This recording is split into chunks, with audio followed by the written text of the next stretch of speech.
Start of the podcast. Settle down, everybody. Hello. It's us. Hey, the buttons work. Hi. How you doing? Hey, podcast, WULFF DEN Podcast. Oh, it's time for the podcast. Yes, that's right. It's Tuesday. You know what that means. YouTube, are you there? Technical difficulties. It's on. There's not a single chatter in the YouTube chat. Maybe they just got like, I just don't feel like it. Their heart's been broken too many times. Hello? Nothing happened this week. So we're talking about Nintendo Switch Online games that haven't come out yet.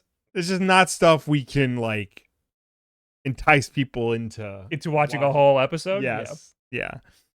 I mean, there they are. They're okay. That's there. Hooray. Hello. I mean, because can we entice people to like log in to talk about how Hollow Knight Silksong is going to be playable at Gamescom? No. I actually have things to say about that. A PS5 feature coming that may hint at a handheld. Maybe. I don't know. And we could have spun that into it would have been disappointing. Yeah. Clickbait disappointment. Yes, but that's the best kind of disappointment is clickbait disappointment. Thank you, War Machine, for the 19 months. I appreciate it. All right. Anyway, we'll just fucking. Oh wait, we can't get right into it. Get right into it because we're gonna be at Long Island Retro. Yes. For some reason, we are going to be at Retro Gaming Expo as soon as we come back from a excursion that we're going on. We'll talk about it later. On August 10th, Sunday, at 12 o'clock. Okay. Which is early for me. Yeah. In the main theater. We got the main theater. Ooh, that's right. Last year we were in a closet. So we'll be at Long Island Retro Game Expo for a little bit on that Sunday. Mm-hmm. Also, we were on the Nerd Nest podcast at Too Many Games, and that was just posted yesterday. So it's not their fault. Yep. It was Screenwave's fault for taking a long time to get us the footage. So you can listen to a whole podcast that we're on there. There's also a backlog and a game fact in that. I don't think the game fact made it. I think that's when the audio cuts out. The audio cuts out? Yeah. Why does the audio cut out? There's like an audio cutout like at the halfway point. Like it comes back, but I think during that section is when the game fact was. Why would that happen? Because I don't know. We had 4 different mics that were all recording to themselves. Yes. How can the audio cut out? I don't know, man. Take it up with Nerd Nest. Oh my god. Anyway, what else? I guess that's all the announcements. Oh, and because we're going on an excursion, no episode next week. However, I haven't talked to you about this yet. Okay. If there's a Nintendo Direct this week, would you like to do just upload one, like whenever the Nintendo Direct happens? Come over, record it, and then just upload it. I will have to talk to you about that. Okay. That sounds like a no. Well, it's not a no. It's just I might have to remove some things. Okay. Anyway. Yes, we will talk about the Sony suing Tencent. Yes. That's in the document. And no, we will not be talking about Fantastic Four First Steps. I have not seen it. I have not seen it either, and I still haven't seen Superman. Original Spiff, thanks for the 36 months. I'm chattering in YouTube and Twitch. Hello. Thank you so much. And Andre Mochito, thank you for the 3 months. And Mr. A Game, hello. All right. And also we got to talk about, it's a new month. We got to talk about free games you can get. Well, it's still July, but August is right around the corner, which means if you're subscribed to PlayStation Plus, Sony's going to be like, hey, have some games. Here you go. Here are your games for the month of August, starting August 5th. It's the first Tuesday in the month. You get The Lies of P for PlayStation 5 and PlayStation 4. Huge. Yeah. Your Pinocchio Souls-like game. DayZ for PS4. And My Hero One's Justice 2 for PS4. The first My Heroes One Justice was bad, right? I don't know. I don't play Wii We games. played it, and I was a big My Hero fan. Yeah. And, I didn't like that game. This is the second one, the over-the-top follow-up to the smash hit 3D Arena Fighter. So maybe you just didn't like it because it says it was a smash hit. That is marketing jargon. I did not know DayZ had a console port. Did I Ever? know that? No, I don't know. I didn't know that. But there you go. Now you can give it a try. I remember that was like huge back in the day. I don't know if it's still popular. But the big news is, of course, the Souls-like Lies of P, the Pinocchio ass game where you play as sexy Pinocchio. Yeah, that's huge. Yeah. PS4 and PS5. Yes. Also, they announced, because this is the 15th anniversary of PlayStation Plus. PlayStation Plus 15th anniversary celebration. We are still going strong. We're excited to reveal a few more surprises starting on August 5th. PlayStation Plus members can claim a special set of 15th anniversary avatars featuring fan favorite titles like Cyberpunk, Hogwarts Legacy, Diablo 4, God of War Ragnarok, and Twisted Metal, all available at no additional cost. Oh, I love a free avatar. Yes, I love such PlayStation legendary series like Hogwarts Legacy, Diablo 4, Cyberpunk 2077, famously taking down from this PlayStation Network because it didn't work at launch. That's not all Nintendo. Yeah, Nintendo last night was like, hey, do you like arts and crafts? Because Mario Paint has been added to Switch Online, the SNES Switch Online. You have not seen this video yet of the announcement? It's actually a pretty good video. I was actually surprised by this because usually when they announce a Switch Online game, it's just a trailer for the game. It's just little, it's just gameplay footage. Yeah, no voiceover. This just is like a little bit of gameplay. This footage. one, they got the Nintendo Direct guy to like walk you through the game. Mm-hmm.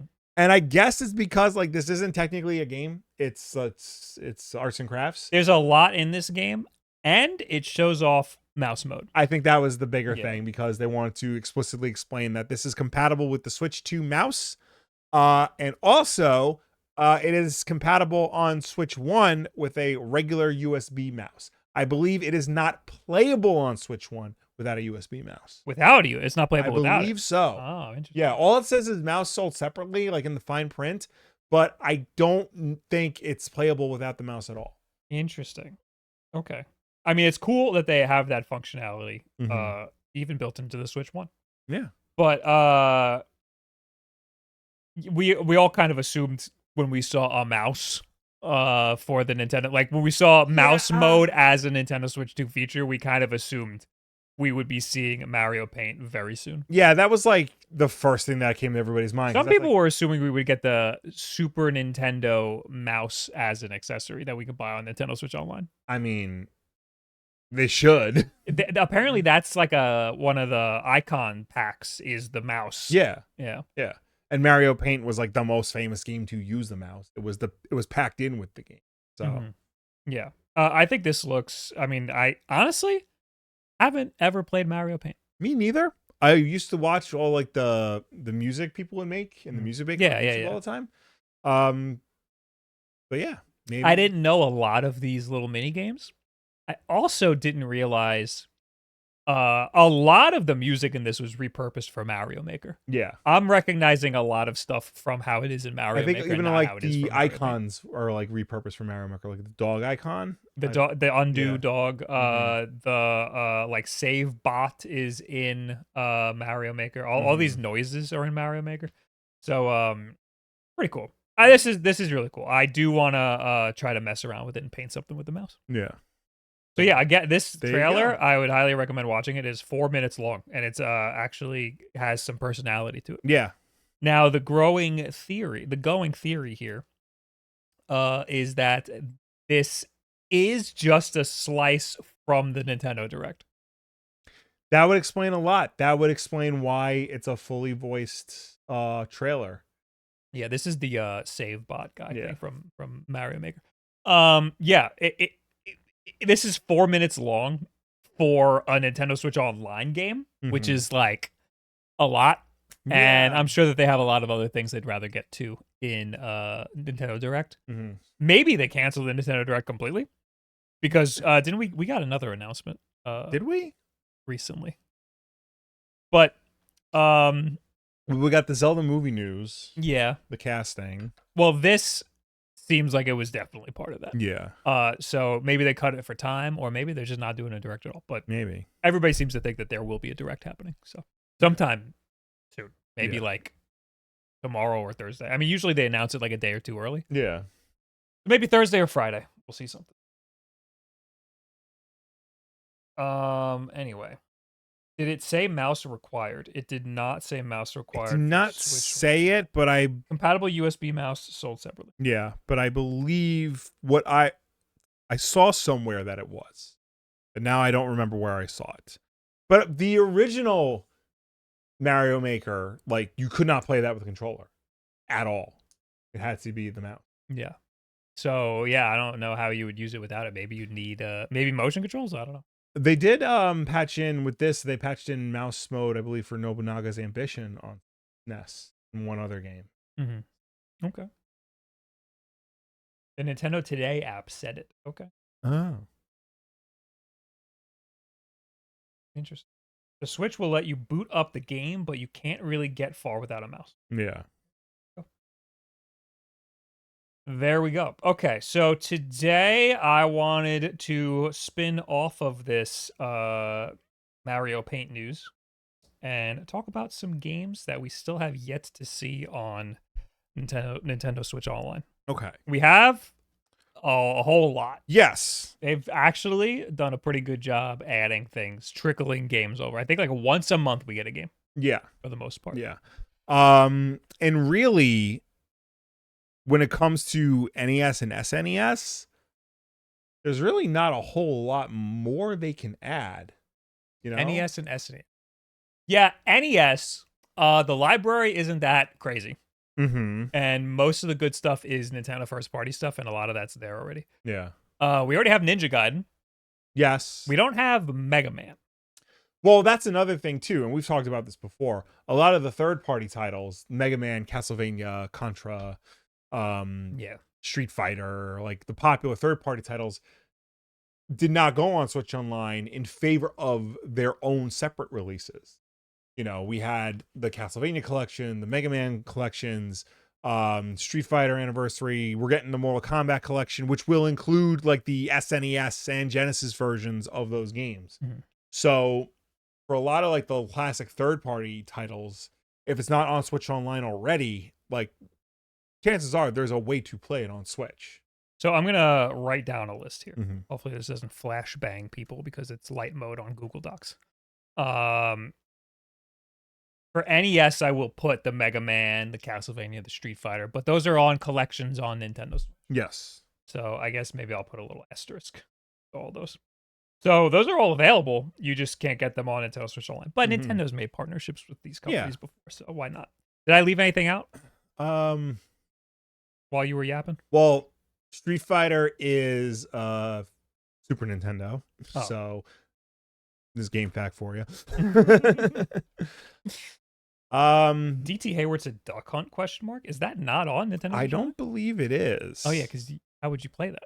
I mean, that would have to. It would need a crosshair. Yeah. Yeah, I don't think any of the light gun games are. Duck no, Hunt that's Clay Pigeon. It's just with Duck. Just like Duck Hunt.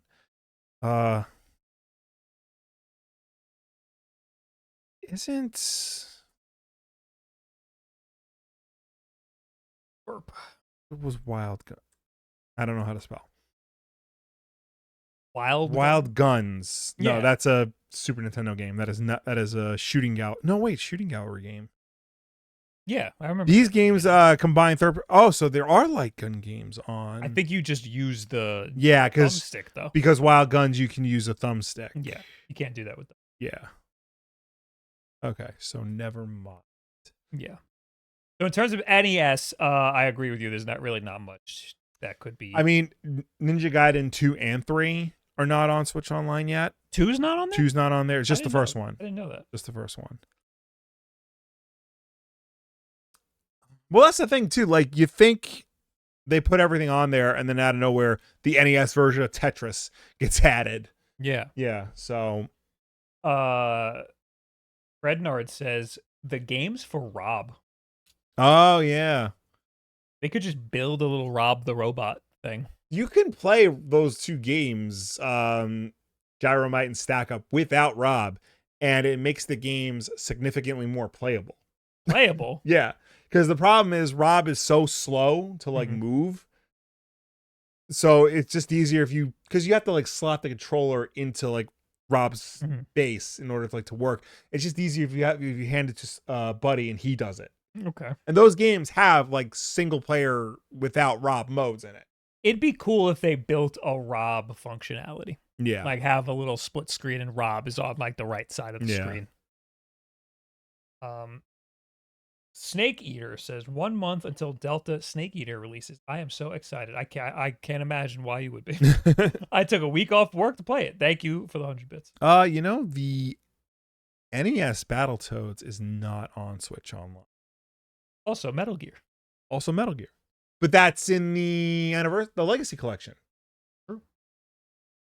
Would you say Battletoads? Battletoads. For SNES? For NES. NES. Okay. SNES Battletoads is on there. Is Battletoads in a collection? I don't think so. It's in Rare Replay, but that's not on Switch. Yeah,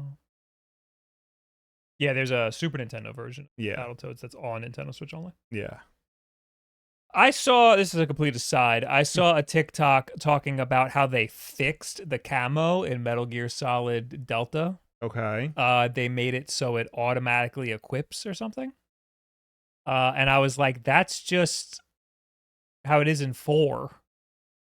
That's just the whole point of the camo in Metal Gear Solid 3 is like you have to like pause the game, pull up your menu, and like pick the right camouflage for the situation. Yeah, it's like a mechanic. Yeah, I don't like when I was playing it. I didn't think it was annoying. I thought it was part of the game. I think the way to fix it, quote unquote, is to like have a quick load. Yeah. Like instead of going to like your menu, like you assign like different swatches to your D-pad or whatnot. Yeah, like that could be a fix. Yeah, or it could be like, you know, you're in this environment now. Do you want to switch to that environment's camo? Anyway, moving on. More games. I guess we can go to. Do we want to do it by system? I was just gonna rattle off a couple. Hold on a second. The biggest one, the number one that we need is the Pokemon games. Right. It's an absolute tragedy that we don't have the Pokemon games. So Star Tropics is a late era NES game. It's like a cult classic. That's the game where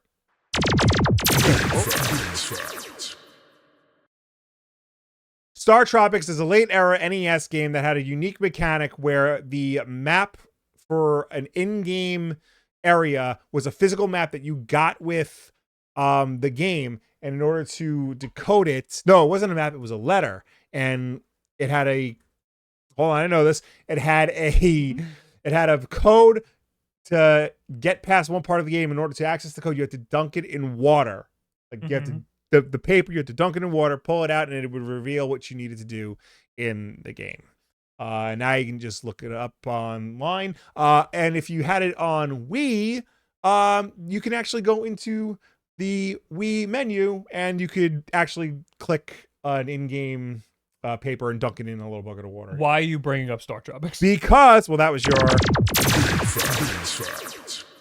I am bringing up Star Tropics because there was a sequel, Zoda's Revenge, Star Tropics 2, released in 1994, which I believe was the second... Yeah, it was the... Hold on.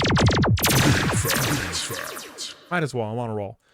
Zoda's Revenge, Star Tropics 2, was released in 1994 and was the second to last Nintendo first-party game released on the Nintendo Entertainment System in North America. The first, of course, was Wario's Woods.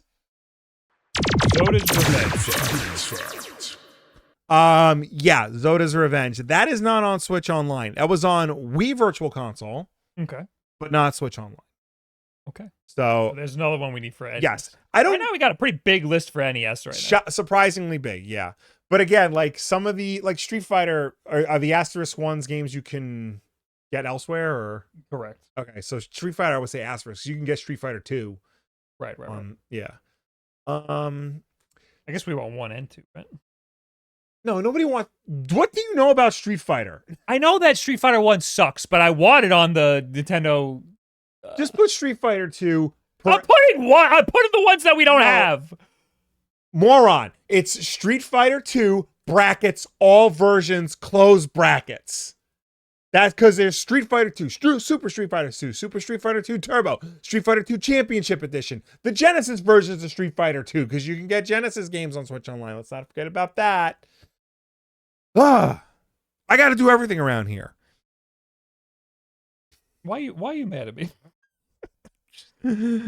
All right, what else is there? Super Nintendo. I'm trying to think of Super Nintendo games that are not on Switch Online. I mean, like, what Nintendo Super Nintendo game has not been put on there? That you can think of. That anybody can think of. I have a list here of I just pulled up like a game fact like forum of people like saying they want certain games. People love the Dragon Ball games. That's something you can like very obviously just make a collection for. Yeah. That seems like a license that isn't gonna make it to Nintendo Switch Online anytime soon. They do have Nintendo Switch Online has a pretty great library of SNES games. Yes. The Super Star Wars games. Is that a collection? No, that's Super Star Wars is on PlayStation for some reason, but the Super Star Wars games are not available. Neither is Indiana Jones Greatest Adventures, which was like the companion game to that. Super Star Wars Trilogy. Indiana Jones. Yeah. Chrono Trigger. People in the chat. Yeah, I mean, I feel like that's a game that Square would like re-release on its own, but they re-release that very infrequently and very weirdly because they can't just give you Chrono Trigger. They have to like enhance it and shit. Also, I guess I'll put a star on that because can get that just to. Can you get it on Switch Online? On Switch in general? Isn't it just a weird version? Let me just double check if you can get it on Switch. Okay. Secret of Mana, I know you could get that. Right?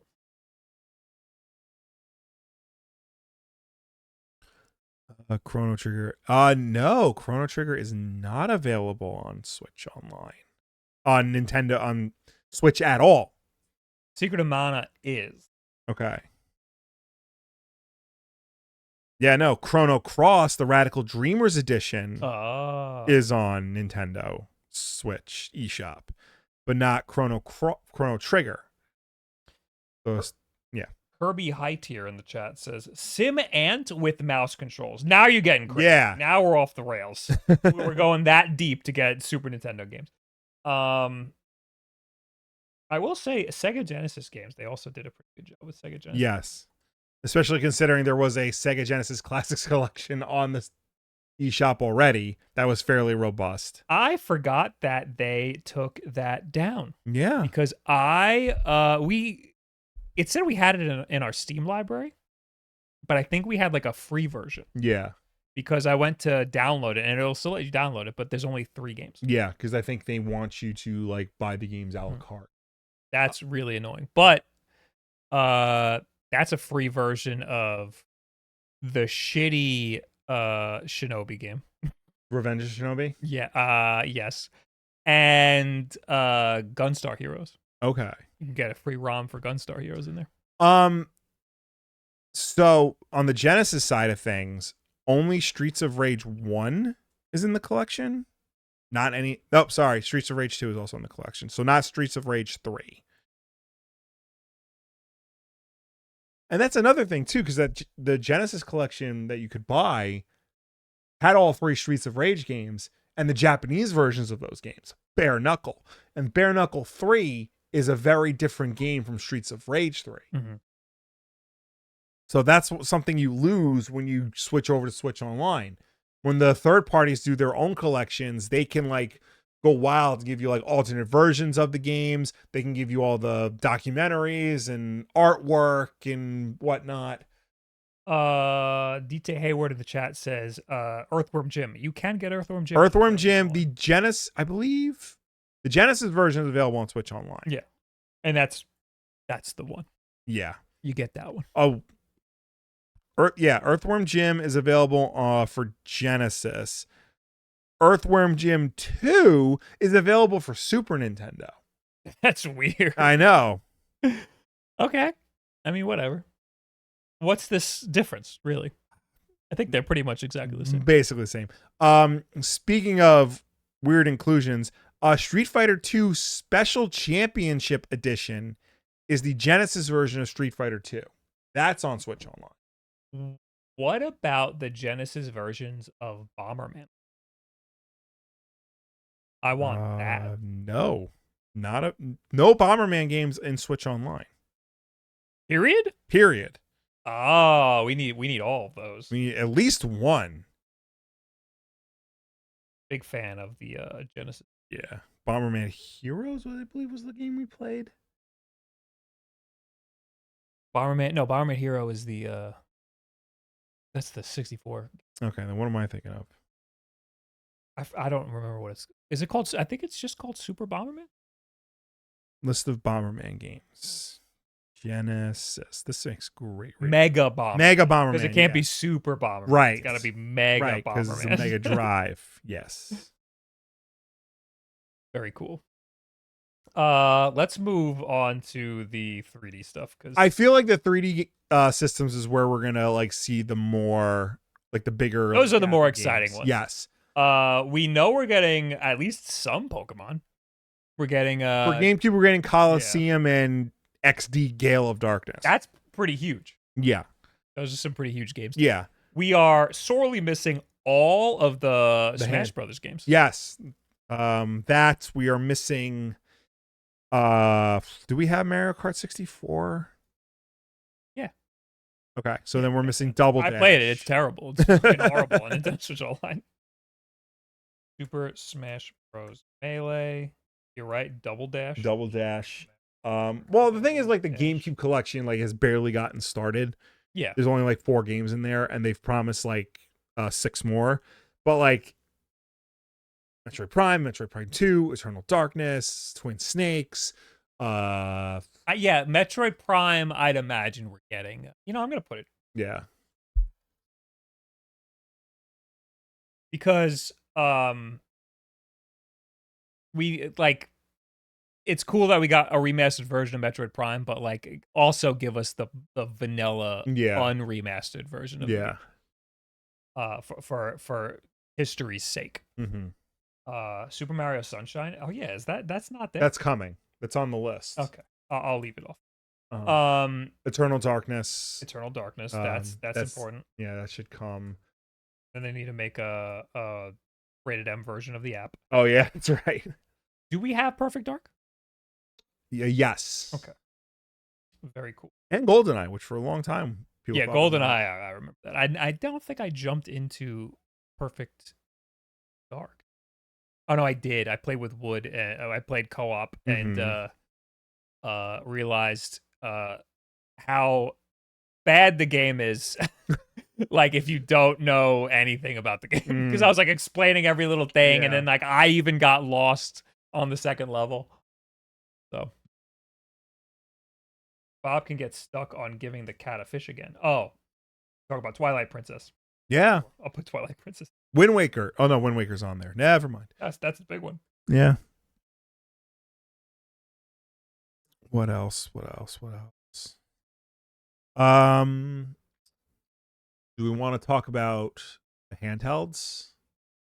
Yeah, I have Game Boy here. I just put all the Pokemon games because that's if you give us one mainline Pokemon game on Nintendo Switch Online, that would be fucking huge. Yeah. Just pick any of them. I think for Game Boy Advance, there's 2 that they should include. The Sonic Advance trilogy, which you always talk about. Yep. Because I feel like Sega is pretty good about re-releasing Sonic games. Sega could do a collection for $10.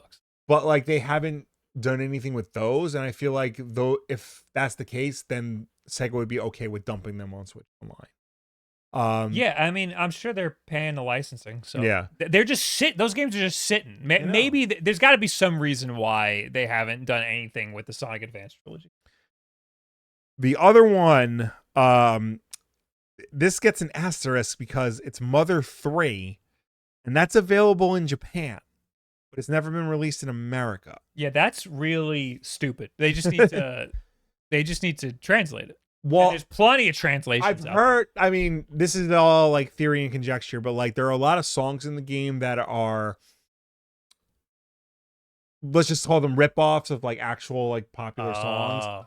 And the combat, there's some sections where the combat is timed to the music, so that could be a problem. Like, that interesting. Okay, I mean, that's a huge game. Yeah. So do the work. Yeah. Like, I feel like there's easy ways around. Not easy, but like there's solutions to that problem that are worth doing. Along the same lines, the original Fire Emblem game, Shadow Dragon and the Blade of Light, is available in Japan, but not in North America. But that got released as a standalone game for like a couple of months, and then Nintendo's like, nope, no more. Yeah, that's really that's ridiculous. That's what they did with the 3D Mario collection. I'm also gonna say Mega Man, but that's available. What else do I play on Game Boy Advance? Gunstar Heroes? Gunstar Superheroes. Is that available? No. Gunstar Super. Castlevania, we have those. Yeah. Castlevania Duality. No, that's a trilogy. It's a trilogy? Circle of Moon, Harmony of Dissonance, Aria of Sorrow. Oh, there was only 2. Nope. Okay. What's the Boktai? Oh, isn't that the Kojima Sun game? Yes. Where you play in the sun? Why not? Yeah. Give me that. Yeah. There's got to be a way. Like, I mean, the screen has like a way to like tell the environmental lighting. Yeah. You know? You do have an IR sensor. WarioWare Twisted, I don't think, is on there, and that's the one with the gyroscope. Okay. But like, you could definitely you could definitely do that. Yeah. Astro Boy GBA, that's another banger. Yeah. That might be difficult because of licensing, but sure they could work something out. Yeah, I guess I'll add Pokemon games again. Yeah. All Pokemon games. I mean, for GBA, there's already like the shitty Pokemon games like Mystery Dungeon, Red Rescue Team. That game fucking sucks. And I'm sorry for anybody whose parents got them only that game. Yeah, I guess there's a decent library of Game Boy Advance games. A lot of these are licensed, and that's why they're not available. Yeah, so far all the Game Boy Advance games are Nintendo published Game Boy Advance games. The ones that are available. The ones that are available, yes. Okay. There's got to be more for 64. There's definitely more for 64, but like we got Win Back. We got Win Back. We got the most. What more could we really need? Really? The thing with like Nintendo 64 is it had a small library already. I did see Diddy Kong Racing. Well, yeah, I mean that could, because like now they got Microsoft is putting rare games on there. So like Killer Instinct Gold, Perfect Dark. Did we get Clay Fighters? No. Would we want Clay Fighters? Love Clay Fighters. I'm trying to think of like the weird esoteric like N64 games, like Body Harvest and Space Station Silicon Valley. Those are the Rockstar games. Okay. And I think it's Space Station Silicon Valley is the engine that ran GTA 3 on N64. Yeah, like it was first used on N64 and then they use it for GTA 3. That's crazy. I will verify that. Mega Man 64. Now that's not available. Period. Yeah, I would love that.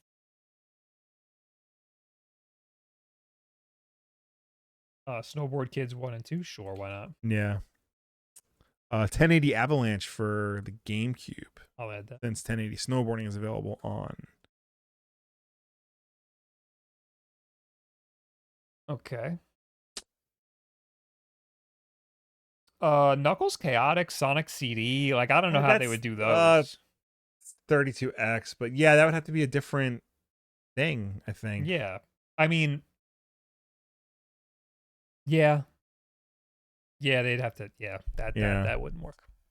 It'd be sick if we got some Dreamcast games. I mean, they could do it. Like, obviously they could do it, but Animal Crossing 64 would be awesome, but that's Japan only, right? Yeah, Animal Crossing on GameCube though. Mm-hmm. I'll put it on both. Okay. Animal Crossing. Is Animal Crossing available in Japan? I don't know. Animal Crossing 64? Yeah. It's called something else over there, isn't it?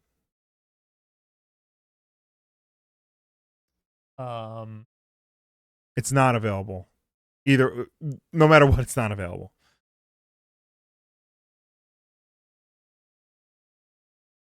Twisted Metal. That's not a. That's a.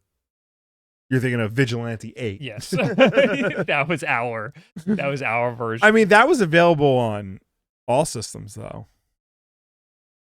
I'm gonna put that. You're gonna put Vigilante 8? Yeah. Should we also put all the other like weird ass N64 vehicular combat games like Battle Tanks and Battle Tanks Global Destruction? Oh, those games were bad. The Army Man games. No. We have a pretty substantial list here. Yes. I'm sure we're definitely missing some. Do we have Shadows of the Empire? No, we should. We don't have Rogue Squadron. Episode 1 Racer is, I think, available on its own. I need Rogue Squadron for the GameCube. Yeah.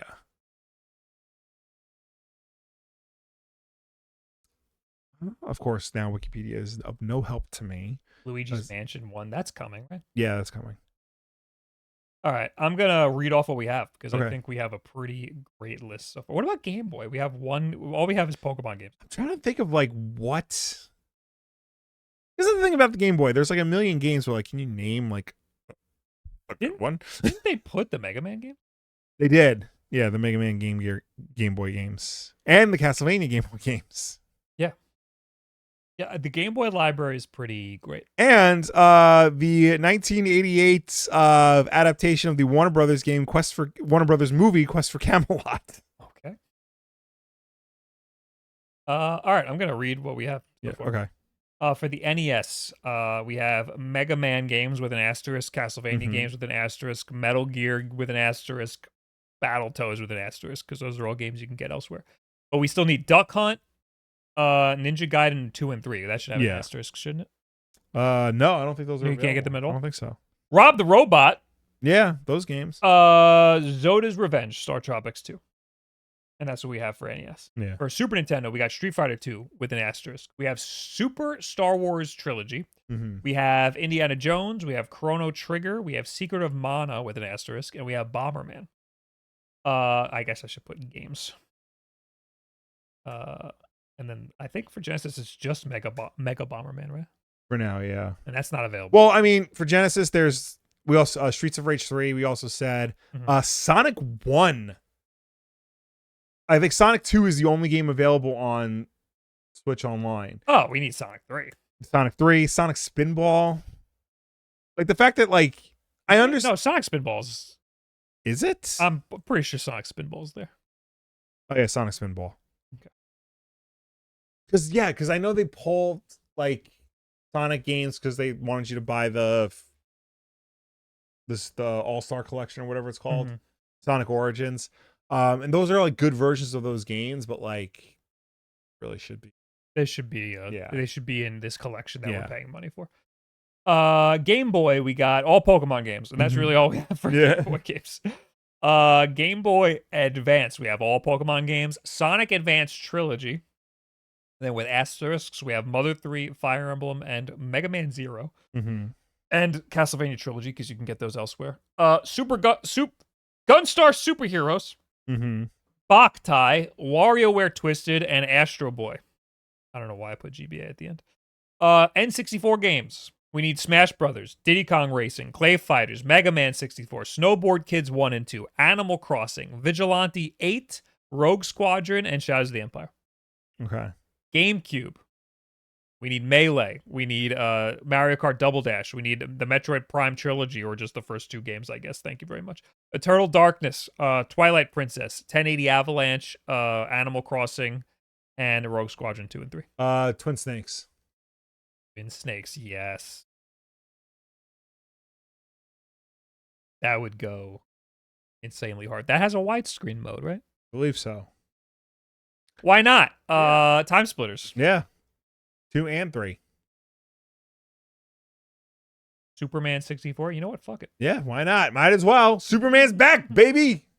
All right. That's it. Are you sure you don't want the Wario Land games? We don't have any Wario Land We games? do. I think we definitely have Wario Land 4. Yeah, Wario Land 3, Wario Land 4. We only have Wario Land. We just said No. 3 and 4. 3 and 4. We don't have Super Mario Land 3, which is Wario Land 1. Okay. That's for Game Boy Color. Yes. Super Mario Land 3. There you go. Yeah.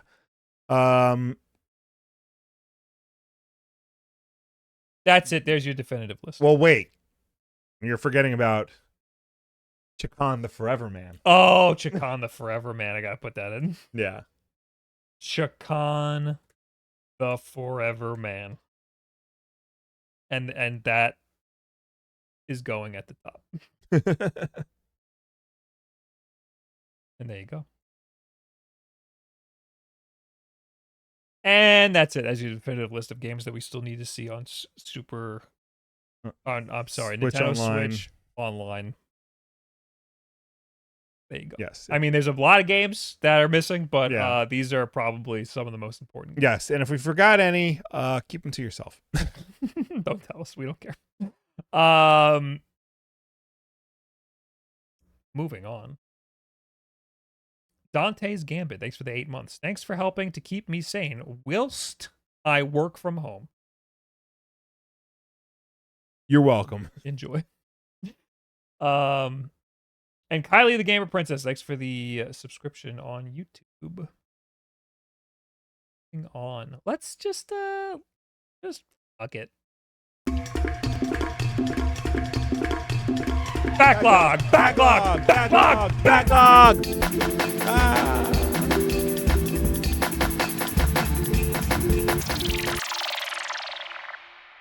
Hey guys. Backlog time. Backlog is a segment of the WULFF Den Podcast where we go through our entire video game collection of 1,050 games. Pick one at random. Talk about it regardless of whether or not we've played it. 107. 107. That is a game that's coming to Switch Online Plus expansion pack, Super Mario Sunshine for the GameCube. That's a good backlog. That is a good I have backlog. played this a lot. Yes, I played it a lot back in the day and dabbled with it again when it came to Super Mario 3 All-Stars Collection. Mm-hmm. Odd game. I spent a really so I love this game. It's a good game. It is a good game. We should make that clear. It is a good game. I'm going to talk a lot of shit about this game, Yes. but it is a good game. Baseline, good game. Yes. I defended this game a lot because people don't like this game. Yeah. It is probably the weakest 3D Mario game. Yes. And for a long time, I defended it because I just thought it's just not as good as Mario 64. Mm-hmm. It's not bad. It's just not as good as Mario 64. Right. But after replaying it, there's a lot of quirks in this game that give it the well-deserved title of weakest 3D Mario game. Yeah. But all 3D Mario games are baseline good. Yeah. So this being at the bottom of the barrel really isn't that bad. Yeah. I don't know. Would the only other game that I can think that is as low on the list of 3D Mario games as this is like Mario 3D World. Yeah. But for different reasons. Yeah. That game's just bland. Yeah. This game at least has like a lot of character. This has a lot of character. It's got a lot of color. It's a lot of personality. It has a very unique gimmick for it with the flood backpack, the water pack that you have that like you use to clean up pollution essentially, but also like it's involved in like a lot of the platforming elements. And I think that part's fun, like cleaning up the goop with the little flood pack is fun. They found a way to make it interesting. There's a lot of like unique puzzles that involve it. You can upgrade it so that you can like jump higher and like hover faster, and things like that. Like they did a really good job of like making it feel integral to the base game. The big issue is that it's just janky. The movement is rough, and Mhm. there are some levels and areas where the level design feels really ham-fisted and Yeah. not thought out very well. And that's the biggest downfall of the game. Now, a majority of the game is just fine, and the mechanics feel fine for most of the game, but there's just a handful of times in the game where you will be doing something that is a main story beat, and it is it feels unfair and like difficult because of the jankiness of how the game controls. And I think that sucks too, because like you're going from N64 to GameCube. Mario 64, while controlled very well for the time, it's a 64 game, so it becomes very janky very fast. And you expect this to be a much more polished and refined version of that, and in a lot of cases it isn't. It feels, in certain sections it feels very similar. So I play Mario 64 a lot, and I think I just got really used to the jankiness of Mario 64. There's definitely jank there. But it feels manageable to me compared to this game. This game feels unpredictable a lot of the time. I purposely went to this part of the game because I don't even think it's this level where you're surfing on the squid. It's one after this where it just feels impossible to get the star because this is like impossible to control. And then there's the famous pachinko level. This is the part that's like famously impossible, this squid racing area. It's not even the race itself. It's when the star appears afterwards and you have to get the star. This star is like fucking impossible to get because you don't just go, look, he's stuck already. So, but then there's the famous pachinko level, which is not integral to the game. So you missed it. Usually that results in a death when you miss it like that. But there's a lot of different parts in the game that seem unfair because of the weird jankiness. That being said, the game's great. It's got a lot of character. It does feel good to control a majority of the time. The flood is an interesting mechanic to add to the Mario platforming.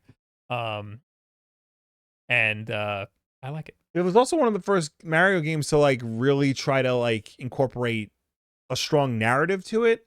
I mean, Mario 64 had like a loose one, but this one is very specific. You are going on vacation.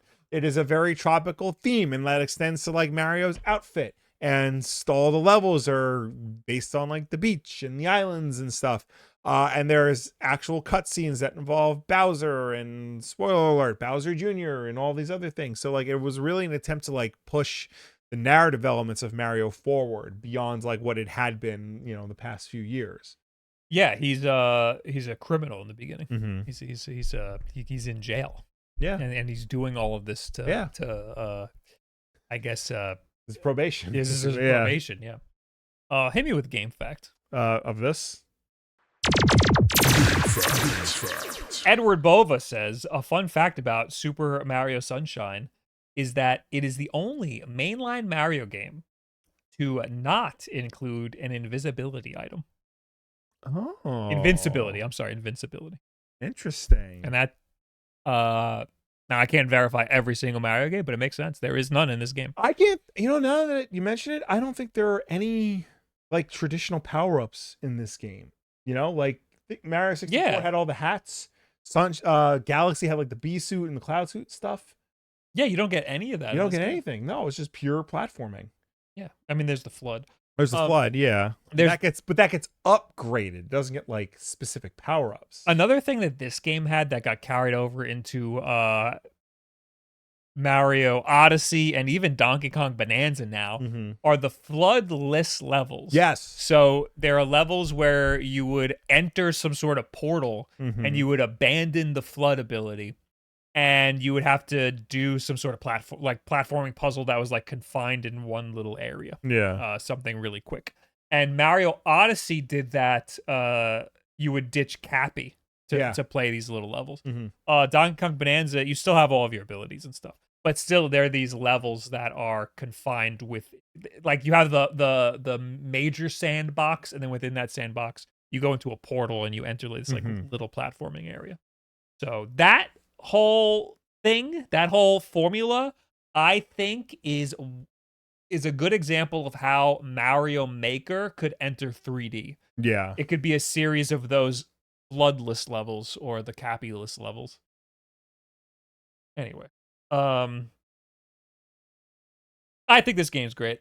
It is probably like an 8.5 out of 10, whereas like every other Mario game would be Like 9 and above. Yeah. above that. Yeah, But absolutely. I still really like this game. I don't see myself needing to play through it again after the last time I played through it. You cannot get it currently unless you buy the 3D collection off of Amazon, and I think it's been marked up all. Oh yeah. Yeah, this was re-released on the Super Mario 3D All-Stars collection, which included Mario 64 and Mario Galaxy 1. It is $150 on Amazon. F that. It is coming to Switch Online. That is TBD. Probably should play with a GameCube controller because it's one of those games that like feels best with a GameCube controller. It probably won't be widescreen. Probably not. Yeah. It's important to play with a GameCube controller because you control the flood in a different way. Yeah. Because you need the analog trigger. Mm-hmm. Yeah, even on eBay, Super Mario 3D All-Stars, $130, $90, $125. Yeah, so just wait. Just wait. Just wait. That's the backlog. Thanks for hanging out. We're going to continue our podcast now. Goodbye. Bye. Before we continue, this is the news, but like I think they added the ability to customize SNES controls for Switch Online. Oh, which I don't understand why you would do that because they're the exact same as a regular Switch controller. Yeah, that's like the least important. Yeah. NES is important. NES is important. I think right now you can do GameCube and 64. You can customize. You can customize 64. Yeah. I think it's limited. It's is like it? It's like weirdly limited. Yeah, I have to check that out because like NES you can swap. Yeah. But like actually you can't swap. It's just they just have two B buttons. Yeah. Anyway. Where are we? I thought it was updated SNES shaders and CRT. The CRT filters I'm a little disappointed by on Switch Online. They could be a lot better, especially now with the 120 hertz refresh rate. Yeah. Anyway, let's talk about breaking news, bros. Nintendo releases a 7-minute trailer for Dragon Drive. Okay, that's fine. ModRetro confirms the M64. Yes. Creators of the ModRetro Chromatic just shared a new teaser for its FPGA N64, and the reimagined retro console will set you back $199.99. The cartridge-based system will also seemingly arrive in time for Christmas. Announced via Twitter, ModRetro's founder, Palmer Luckey, teased the M64 with a video of someone playing Mario Kart 64 on a hidden console. To add to the cheese, the cloak system has a handwritten sign next to it that reads, "No peeking until Christmas," presumably serving as a rough ETA. That hint is followed by a more straightforward $199.99 MSRP revealed at the end of the clip. That happens to be the same price point the N64 launched back in 1997, and the MSRP isn't coincidental. As a caption to the teaser clip, Palmer Luckey proclaimed that inflation isn't nostalgic, while claiming that the M64 will be the best and most authentic way to play your favorite N64 games, bar none. The announcement comes exactly 1 week after word of another N64 clone console, the analog N64 system, the Analog 3D, was delayed. So you can say that ModRetro's announcement is tactical, much like the weapons Palmer Luckey sells to the government. Reminder. However, it's also worth noting that the Analog 3D is set to be with us next month, and unlike the M64, we know exactly the sort of FPGA experience it intends to deliver. Also, interestingly, Palmer Luckey, he mentions AMD in the announcement. They are using an AMD made FPGA chip, which and Analog is apparently using an Intel made FPGA chip. I don't know I don't know if that like is as significant as like using an AMD x86 processor or an Intel x86 processor. Because like if I don't think it's relevant other than it's just a brand name. I think like the whole announcement is definitely just Palmer Luckey, throwing sand at analog left and right because it's a lower price point. At least the early bird special. To be clear, that's the early bird special is the $200 price point. And analog launch and the analog one's gonna be $250. I think this sounds cool. I like the price point. I like the idea of there being more options for FPGA and 64 stuff. I think that analog does need a little bit of competition because I love everything that analog does. Yeah. This one that they're releasing right now is taking a long time, and they're not exactly communicating what the issues are. They've been bad at communication. They said that it's now going to launch like I think a week later than intended. That pushes it into the following month. Yeah. And I don't believe that. I think it's going to be even later than that. So, and for all things considered, the ModRetro chromatic is pretty good. Mm-hmm. I think it's like way overblown how good it is. It's kind of just, it's very similar to the analog pocket, just with less features. So I think that there's potential for this to be really cool. Yeah. I mean, they haven't really come out and said like what the system is other than an FPGA N64. Mm-hmm. Analog has basically said everything that its system is going to be. It's going to have 4K output. It's going to have Wi-Fi, Bluetooth, display options, so mimic a CRT. Yeah, weirdly, this a is built-in OS that's like tailored to the system. And we know that the analogs will be easy to hack. Yes. But weirdly, this trailer has the ModRetro system plugged into a CRT TV. Yeah. So that's interesting. Mm-hmm. I mean, Palmer Luckey like wants to preserve like he's if going by the ModRetro chromatic is anything, he really wants to preserve like as much as possible of the experience of playing on the original hardware. Yeah. So there's going to be some weird little quirk that a lot of retro fans are going to like say is like necessary to preserve the original format. Mm-hmm. And it'll be interesting to see what that is. Yeah, I mean, I do think it's worth pointing out that like Palmer Luckey does have like this cult of personality around him where like anything he does is like made a big deal. Like you said, the chromatic is just an FPGA Game Boy. There's 100 of those, and it doesn't even play GBA games. That's the issue. Is it doesn't even play GBA games. It's the same price as an analog pocket, and it doesn't play GBA games. Yeah, so it's got a cool screen. It's like not a better screen than the analog pocket. It's got a really nice what do you call it? Color palette. Yeah. For Game Boy Color. It's very accurate and very nice looking. Mm-hmm. That's it. You can like gloat all you want about the sapphire crystal display. Yeah. So what? It's literally just the color palette that makes it as nice as it is. Yeah. Anyway, I wanted to read this here. Somebody said, just build a RetroPie. The ROMs are free on the Internet Archive. Don't buy this slop. Build your own. And then Palmer Luckey responded, said, I'm a big fan of software emulation, but simulating the hardware is much better in this case. RetroPie N64 emulation is very poor quality, even on the latest hardware. Major graphics and sound glitches, low frame rates, skipping on demanding games, etc. Hack the billboard in the Mario Kart clip above renders as garbage data. Heck, the billboard in the Mario Kart clip above renders as garbage data. Newer Raspberry Pi hardware also has pretty bad support for low resolutions involved, particularly via the legacy composite video output that you can solder up.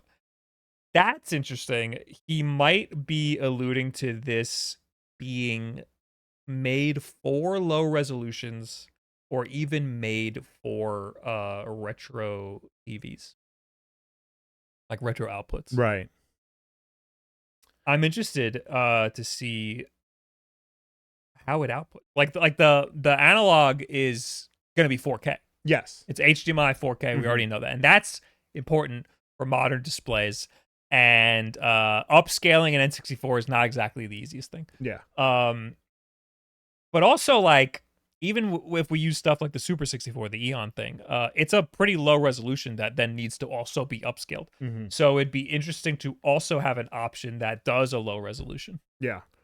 And I think, FPGA, that seems to be more popular with N64 emulation because the N64 hardware was so unique and challenging to develop for. Every game uses the hardware differently. That's why the emulators are so wacky. So that's the reason why it's going down that route. Yeah, I don't disagree that the RetroPie is not it for N64 emulation. Mm-hmm. Like Raspberry Pi emulation, I've never been a fan of it. It's kind of shitty.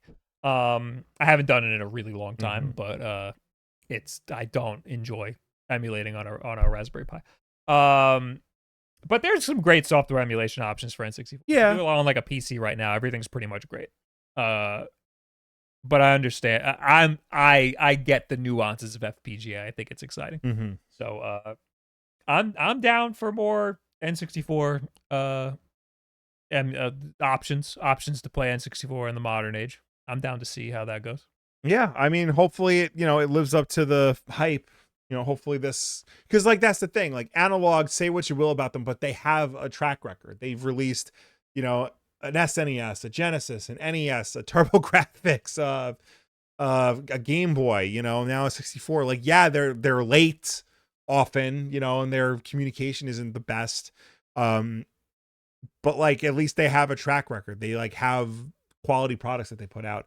ModRetro has, the Chromatic, which and now this thing, and all of Palmer Lucky's weapons contractor money. So like that's really all they got. So I got a text from a high school friend a year ago, and it said, "Hey, how do you hook up an N64 to a modern TV?"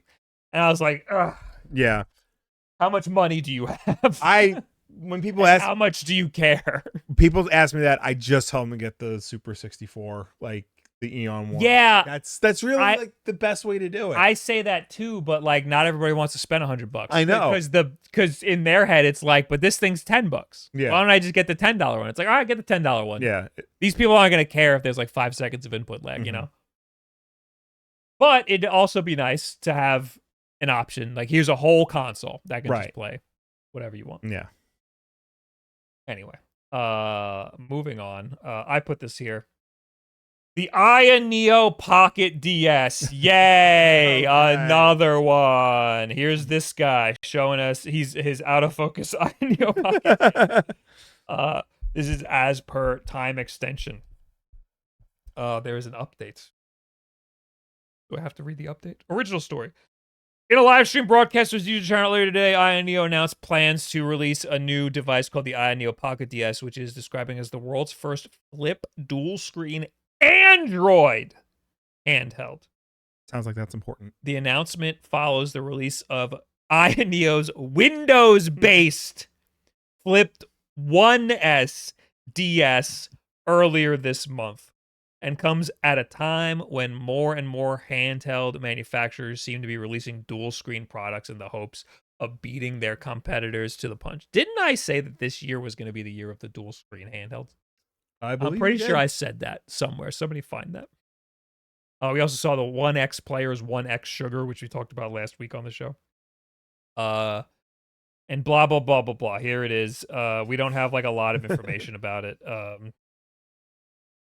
But I'm sure it'll play 3DS just fine. There it is in Game Boy yellow. Nice. We don't know what the price is going to be. We don't know when it's going to go up for pre-order, probably within the next couple of weeks. I am very mad. Oh, here we go. What else is new? Here's some information.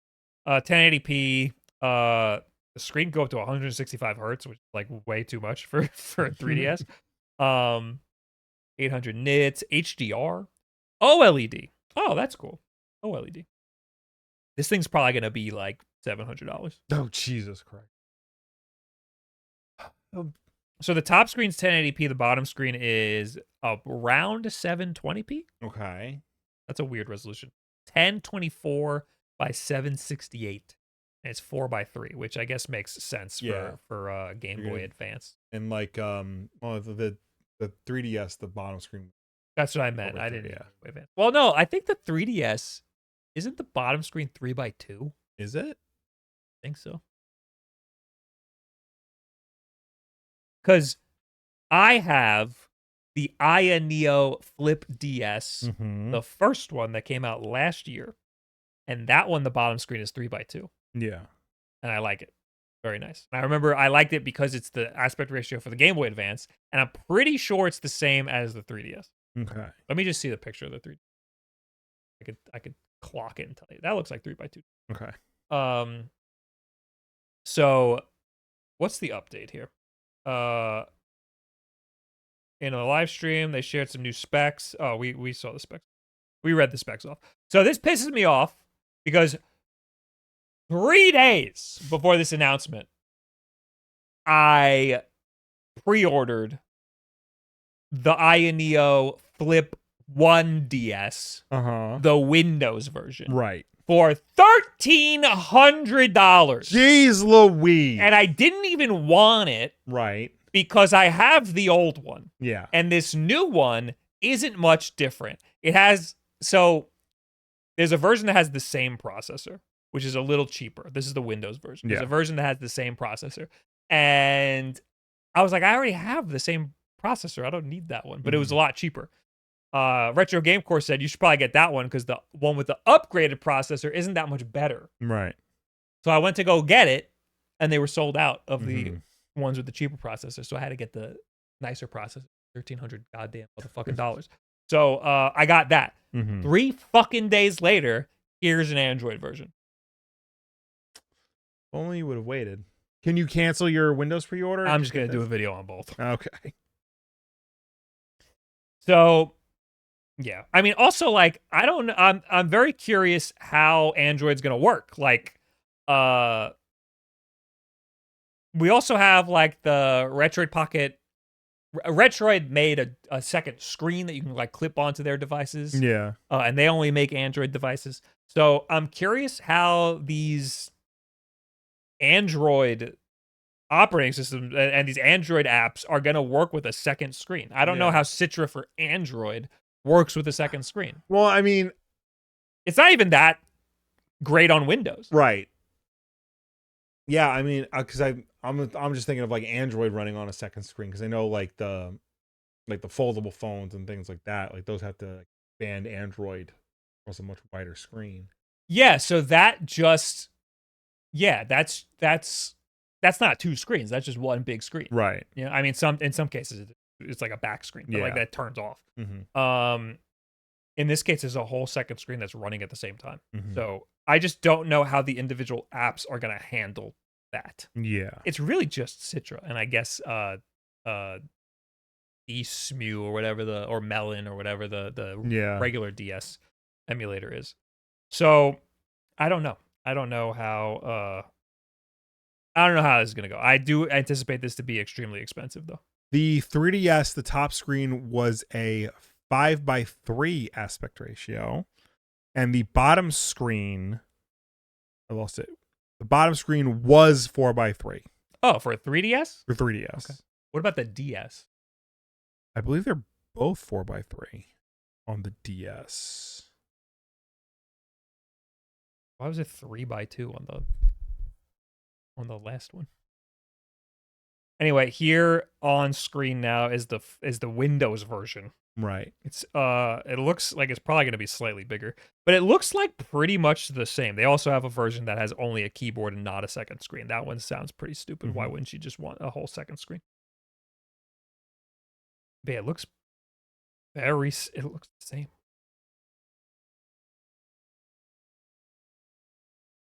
This is the same. Maybe bigger. Yeah, like thicker. The original DS was 4:3. Oh, okay. So I guess that is better. And I guess you could play all your retro games on the bottom screen. Then you could put all your TikToks on the top screen. Yeah, have it auto swipe for you. That hinge looks breakable. I think the Ayaneo stuff is fine. It's not gonna be like the Miyu flip or the Retroid flip where those broke. Right. I think that my Ayaneo flip, the first one, is pretty resilient. I think I did break the fan where the fan holes are. I think that might have broken, but nothing like significant. So I don't know how this is gonna be.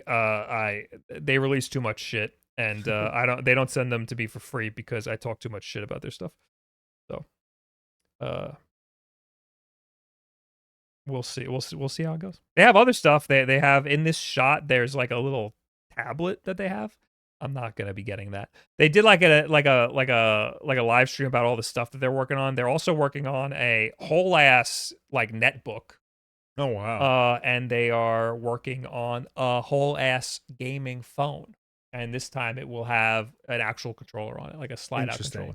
So like the Xperia Play Go is back. It sounds like something like that. Yeah. So I did see some speculation that might be just a way to get around some tariffs. Okay. Instead of like being classified as a gaming device, because it's a toy, yeah, a phone, yeah. Mm-hmm. Damn it, Bob, you just had to be honest and a decent human being. Only if you kiss company's ass, you get free shit. I mean, we don't have to go that far. I mean, look, sometimes you got to do what you got to do. Hey, if I knew this was going to be $1,300, maybe I would have kissed some more ass. Yeah, you know. No, but I think it was the first Flip DS. I asked for that, and they said no, we don't have any. Mm-hmm. Oh no, it was the DMG. It was the Ayaneo DMG. I was like, can I have that? I like emailed like an old email that I had from like the many years ago when they used to send me stuff, and I was like, can I have the DMG? Because that was like $900, and I was like, I don't want to pay that. Yeah. Can I just can you give me one to review? And they said, we're out of review units. We're so sorry. Which means we are not giving you one because because we're on. Because you're not gonna. Yeah. Because Ayaneo is one of the ones that gives review units out a month early to reviewers in the hopes that they will say nice things, and then people will then It's like an advertisement to pre-order. Yeah. Because so. And if they give it to me, I'm gonna be like, this thing sucks for these reasons, and then no one's gonna pre-order it. So, foreign user, thanks for the $2. Handheld criticism fund. Oh, thank you so much. I need to just start selling some of these things. Yeah, I got it. Next news: Hollow Knight Silksong is going to be at Gamescom. Long-awaited indie sequel Hollow Knight Silksong will be publicly playable at Gamescom on Microsoft's Xbox booth before its highly anticipated launch due sometime before the end of this year. Silksong sounds like it will be one of the booth's biggest draws alongside a first public outing for the ROG Xbox Ally and the Xbox Ally X, the third-party portable Xbox console, also out later this year.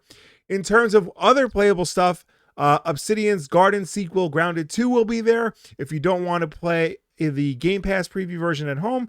More excitingly, Ninja Gaiden 4 gets a first public hands-on experience, while Flight Simulator 2024 is there with an exciting city update. For non-Xbox studios, meanwhile, Microsoft has a long list of playable demos, including Metal Gear Solid Delta and Borderlands 4, plus the Xbox versions of Final Fantasy 16 and Final Fantasy 7 Remake Intergrade. So this is huge news that we're going to see Silksong. Not just see it, but like you can go and play it. I didn't know it was publicly available. That's pretty crazy. That means we're going to have the first time footage of Silksong. Yeah. First time in like a really long time. Now, I guess I could talk about this now, but I was invited to Gamescom to see the ROG Ally and Ally X. But I said no because it's a 12-hour flight. Now, I'm second guessing it a little bit because Silksong is going to be there. And it'd be pretty fucking cool to play Silksong on the ROG Ally X Xbox edition thing. Yes. But I don't know if it's 24 hours worth of flying cool, you know?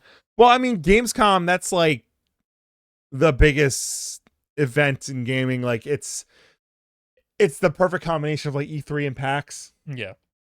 and it's like gigantic. So, I mean that could have been an experience. I just don't want to fucking I know fly for because you got to goddamn go all the way to hours. fucking Germany, And we're flying next week, so we're flying the opposite direction. So instead, we'll be at the Long Island Retro Gaming Expo, August 10th at noon. Too much shit. In business class or coach? I imagine I ask that. They're like, "Yeah, you want to come?" And I'll be like, "Are you getting me business class?" Yeah. Economy plus or nothing. It doesn't matter. I don't want to do that. Not worth it to me. If it was like London's 7 hours. Yeah. That's like the max. Because it's 12 hours and then I'm in Germany. Yeah. If it was 12 hours and then I'm in like Japan, sure. Gamescom takes place in Cologne, August 20th to the 24th. And is kicked off by Gamescom opening night on August 19th. So yeah, no.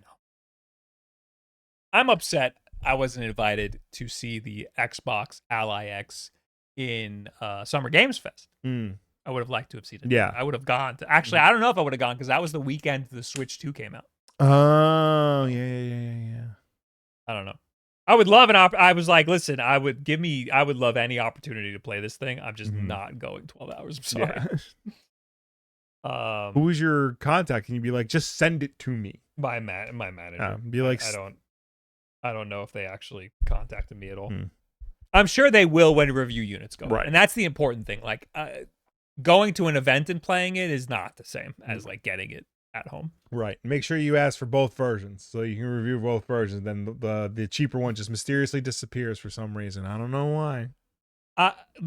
The first Ally event, the Xbox Ally or Vanilla Ally? The regular Ally, like the first ROG Ally that released. Yes. When I went to that event, yes. It was bad. Like it was like buggy and shitty. Right. And then when I got it like a month later, it was great. Right. Everything was fixed. So this is gonna have the Xbox environment on it and stuff, and people already saw it behind closed doors and said it was very nice. So I have faith that it's gonna be really. But unfortunately, I'm not gonna get to try it until it comes out, I guess. M. Danja, thanks for the 4 months. Moving on. Microsoft lowers the price of Outer Worlds 2. Microsoft and Obsidian Entertainment are slashing the price of The Outer Worlds 2 ahead of the game's October launch. Previously and controversially priced at $79.99 US, The Outer Worlds 2 will now retail for $69.99. Nice. Obsidian announced Wednesday via social media. Obsidian and Microsoft revealed The Outer Worlds 2 original pricing at this year's Xbox Game Showcase and The Outer Worlds 2 Direct events. The $80 price was a shock to many Obsidian fans, despite the Xbox company signaling price increases for first-party Xbox Game Studio launches. The original Outer Worlds, which was published by Private Division, launched in 2019 for $60. Game prices have been a hot topic this year, with companies like Nintendo have quickly leaped from $59.99 game prices for premium games to $69.99 or even $79.99, as is the case with Switch 2 launch game Mario Kart World. While Nintendo may be able to command such prices for hotly anticipated first-party software, it appears that Microsoft might not be seeing the same demand for Obsidian's next first-person sci-fi RPG. The Outer Worlds 2 will launch on October 29th on PS5, Windows PC, and Xbox Series X. It sounds like they just got a lot of backlash and decided to back off a little. Yeah. I don't know if we should be saying that like they don't think the value is up there. I think it's just they are responding to the back. I mean, they did say they were gonna raise the price of their games. Yeah, that they were gonna start charging $80 for games. Like, we knew this, and then they announced a game that would be $80. And then when Nintendo did it, everyone's like, "Damn it, fine." But now when Microsoft did it, everyone's like, "No, not. I don't like it. Don't do it." I mean, people didn't like it when Nintendo did it. Right, but I guess that just shows you the difference. Like, people will pay $80 for Mario Kart. They will not pay $80 for The Outer Worlds 2. Yeah, that's the thing. Mario Kart, I mean, I know the game, like, it doesn't have a lot of breadth to it. Yeah. But, like, one of the best-selling games of all time. The last Yeah. one of the best-selling Like, games of all yeah. time. Like, people spend thousands of hours playing the game. People buy it and then have all their friends over and play it. Mhm. Like, Even though the game cheats. even though the game is stupid, Yeah. there is $80 worth of value in Right. in Mario Kart. So then hypothetically, is there an Xbox game that would be worth $80? Like Halo. Or like a Forza game. Halo, if there was like a massive, robust multiplayer. Because Halo Infinite did not have a robust multiplayer at launch. Yeah. And that was a weird case because like the multiplayer was free and the campaign is what costs. Yeah. So like if it was like a Halo 3 style like Halo game, then I would say that's worth $80. Otherwise, no, I don't think like a single player experience. Halo game. I don't think a single player experience first party Xbox game is worth $80. Yeah. Starfield, if it was like what everybody thought it was going to be, right? But it wasn't. Mm-hmm. Anyway, next, PS5 power saving mode. The PS5 is now an Xbox Series S. PlayStation has announced several new features as part of its latest beta firmware update, including the ability to reduce a game's performance in order to conserve power. The move, which PlayStation suggests is part of the company's long-running Road to Zero environmental initiative, will be available in the future. However, when this will happen hasn't been announced. While this feature won't be available during the beta phase, once it officially launches, supported PS5 games will scale back performance and will allow your PS5 to reduce its power consumption when the feature is enabled, optionally by gamers, reads a post on the PlayStation blog. If not enabled, or if the game does not support the feature, the performance will not be scaled back and power consumption will not be reduced. The move comes as reports swirl of a potential PlayStation handheld that would be capable of playing PS5 games natively. Along with the power save mode, the latest firmware also allows players to pair a DualSense controller with up to 4 devices at once. With this update, you can now register up to 4 devices simultaneously and easily switch between them directly from your controller. For example, you can take your controller, which you use for your PS5, then seamlessly switch to a connected PC to play PC games, or connect to a smartphone to enjoy remote play from your PS5. With this enhanced flexibility, you can enjoy gaming more freely across multiple devices. So that's the interesting thing. That was the big news, that they're introducing multiple device saving for the DualSense controller. So you can play on your PS5, your PC, and like your phone without having to like resync everything. It just saves the memory. But snuck in there is, in the future, we will be introducing a power save mode. Yeah, I didn't even hear about that part. Yeah. But that is a big deal because right now it is a pain in the ass to play across devices. The big deal is definitely the power saving mode, because that seems to be gearing up for a cheaper PlayStation of some kind, whether it be a weak handheld or a weak home console. Yeah. Like a 1080p, 1440p. I mean, I don't see them doing a 1080p, 1440p like a PS5S. Yeah, but that's what it sounds like. Like having a scaled back performance mode sounds like a Series S. But I mean, a lot of people compare like some handhelds to the performance of a Series S. So right, it makes a little bit of sense.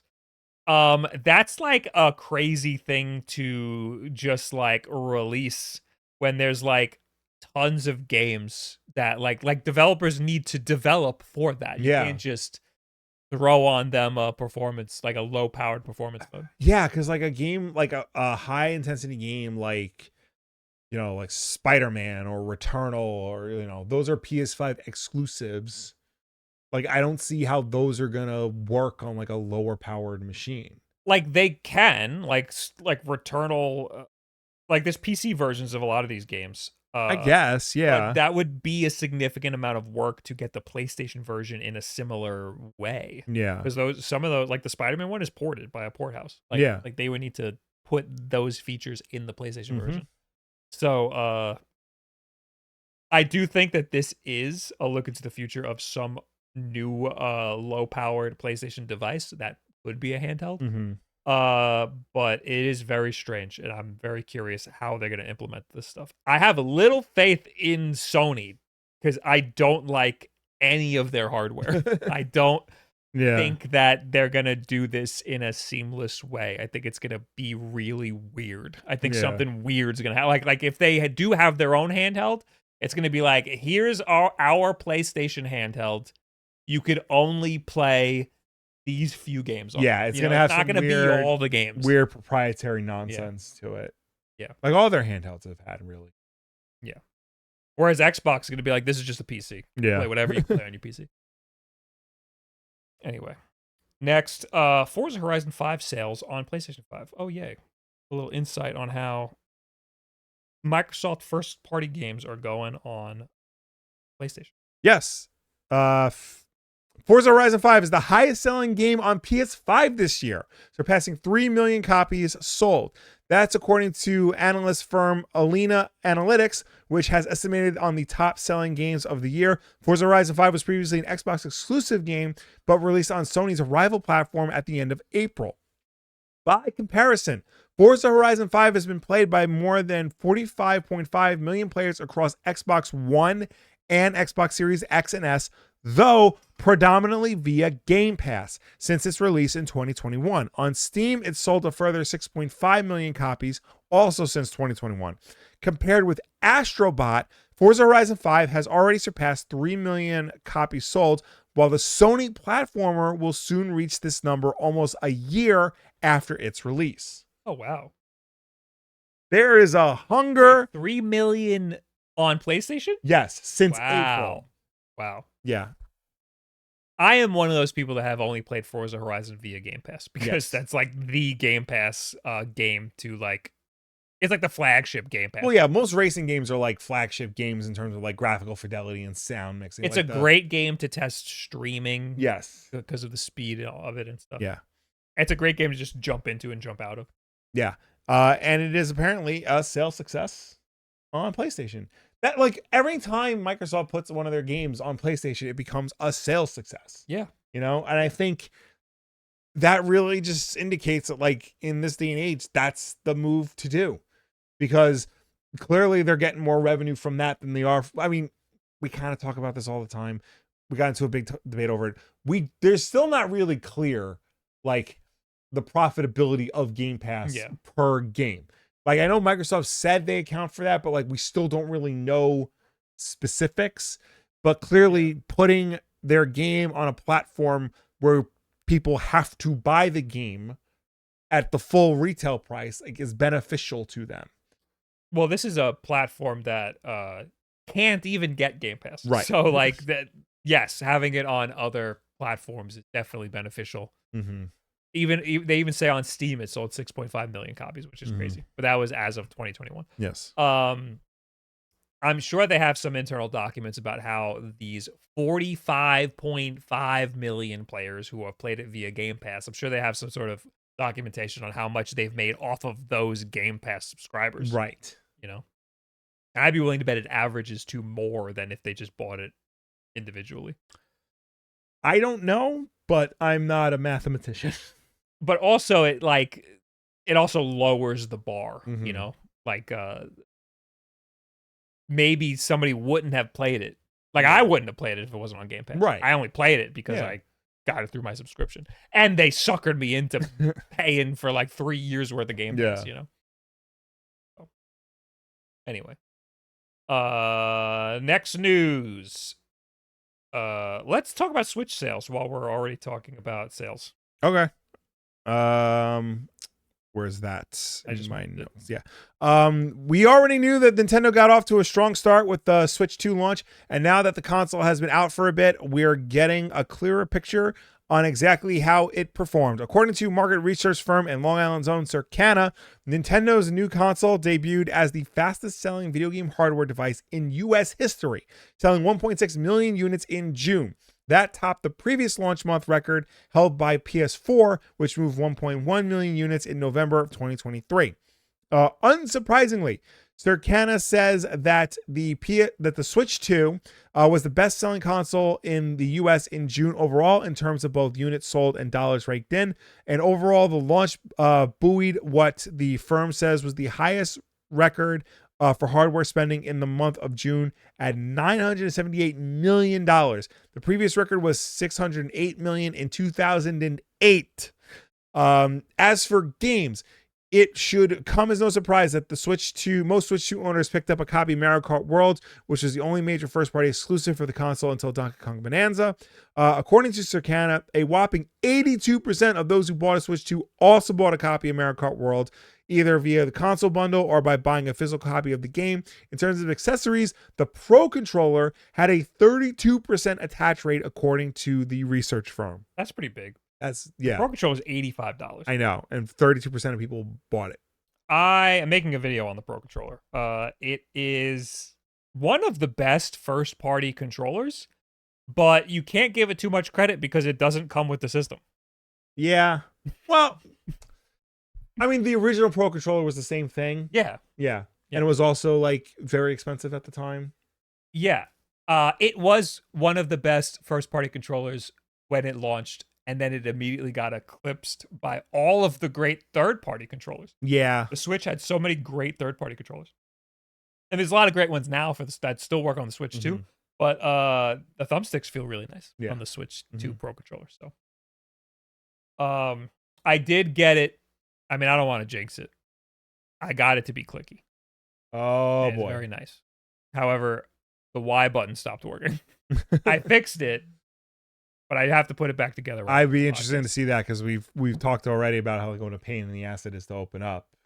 Yeah, so this really isn't that bad because you don't have to get all the way into it. You just have to basically take the face off. It really like in Face Off. Yes.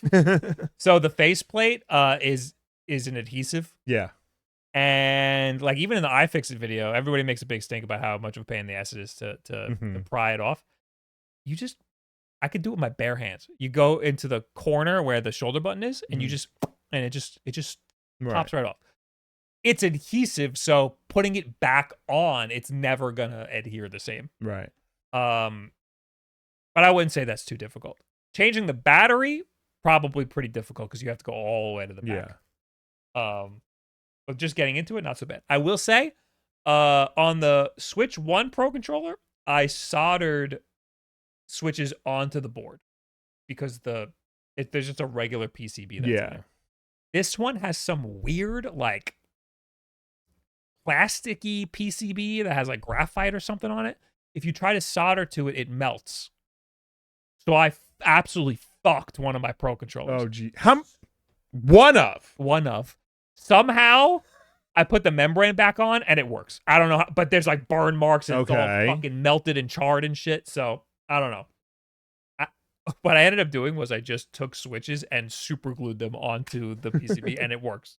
Except for the Y button, but I think I fixed it.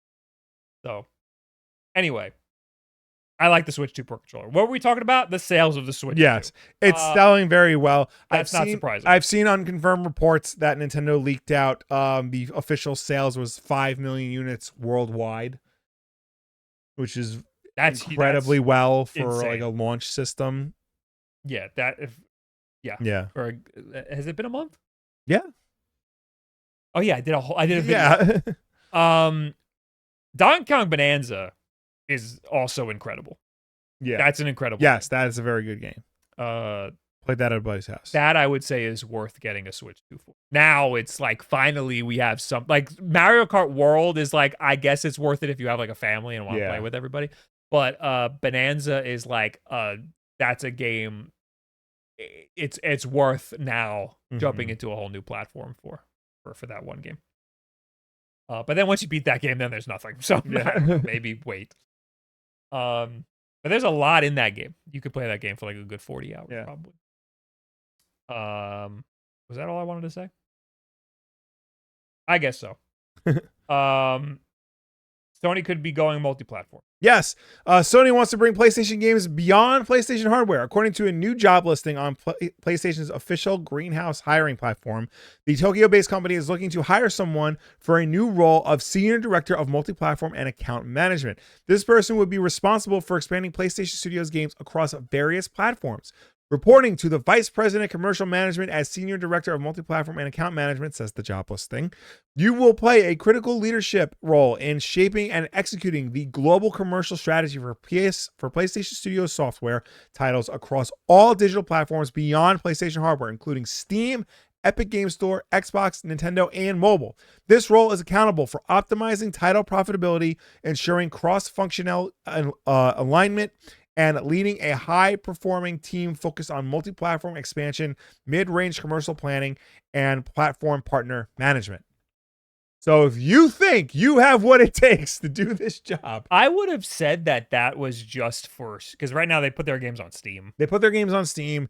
The MLB games are multi-platform. That's probably because Major League Baseball is like, hey, put a multi-platform. Yeah, the part that's saying platform partner management, that makes it seem like there's more than just one other platform you're going to be dealing with. Yeah.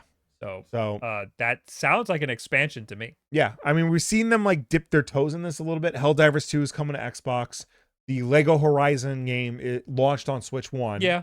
So like, they've probably seen that that's a pain in the ass to deal with all of these different platforms. Yeah. So having somebody who's dedicated to just working on that, is probably beneficial. They probably, honestly, they also see like all the success Microsoft's having with this, and they're like, hey, we can get some of that. Mm-hmm. So, and also too, like, so Sony is clearly doing better than Microsoft this generation. Like, yeah, obviously that's a no-brainer. They've been this successful this far without putting most of their games on Xbox and Nintendo platforms. Now they're starting to see like they can like move beyond that and actually like get a piece of that pie as well, reach audiences, especially with Switch 2 being as powerful as it is. Like maybe we could see like the Uncharted games come to a Nintendo platform, or like Spider-Man come to a Nintendo. Yeah. So. I think that Helldivers was huge for them. And now them seeing Xbox, I mean, I don't think the Xbox stuff is as much like, because like you said, Xbox is not selling as much. Yeah. So of course those are going to do good on another platform. But Helldivers was that releasing same day on Steam was huge for them. They do make a lot of money on their Steam ports. So yeah, I think it's no brainer to try to just put your games on as many platforms as possible. All these platforms working together. Look it's at good. that. The console wars. The console wars is over. We won. Last news, Sony is suing. Speaking of wars, Sony Interactive has sued Tencent for copyright and trademark infringement in California federal court, according to the Chinese tech conglomerate, accusing the Chinese tech conglomerate of ripping off its popular Horizon series of adventure games. Sony said in the lawsuit filed on Friday that Tencent's upcoming Light of Motrium is a slavish clone of its games that copy several distinctive Horizon elements and threatens to confuse buyers. Sony said in its complaint that it declined an offer from Tencent to collaborate on a new Horizon game last year. Tencent later announced Light of Motrium, which Sony said features identical gameplay, story themes, and artistic elements to Horizon, as well as many other similarities. Sony said that video game journalists have characterized Light of Motrium as a knockoff of Horizon, including one who called the game Horizon Zero Originality. Oh! Burr, burr, burr, burr. Sony asked the court for an unspecified amount of monetary damages and an order blocking Tencent from violating its intellectual property rights. So the Reuters article, I guess because they're like a serious newspaper, like their business, they don't have a picture like comparing the two. But like, I don't know why. This is the picture they use. If you Google Light of Motrium, like. I think they got a case. It looks like Horizon. It's worse than Power World. It is worse. This is like very like Horizon is the Horizon games are a very unique world that they've built. It's very distinct. It's robot dinosaurs, post-apocalyptic forests, a funky looking girl with long hair and a bow and arrow. Yeah, this just looks exactly like Horizon. So. I would say that they have a pretty good case. Yeah, I'm curious to like, because I know like you can like there's a lot of leeway with like ripping off a game, And like this is pretty explicit. I wonder like how they could possibly like alter that to make it legally distinct. Yeah, I don't know. I mean, this is what we thought would happen with Power World. Like we thought they would be suing for the likenesses, but they ended up suing for other reasons. Yeah. So I'm interested. Well, this is in California, apparently. California, yeah. Okay, that's interesting because the Power World one is in Japan. Right. Anyway, that's all the news. Yes. Word of the week! Word of the week! Word of the week! Word of the week! This is a screenshot of a comic of Batman the Animated Series. Mm-hmm. Batman crazy, and it's Bruce Wayne saying she's got dick too, and Alfred going, "Good lord." Good lord. All right, we're gonna talk to you guys. All right, let's start with people who left comments on last week's WULFF DEN Podcast over on the YouTube channel, youtube.com/WULFF. Once I find it. I got it. Kawika Lee says, shout out to the people who used the PSP as an MP3 player in the mid-2000s. It was all of you. It was all of you.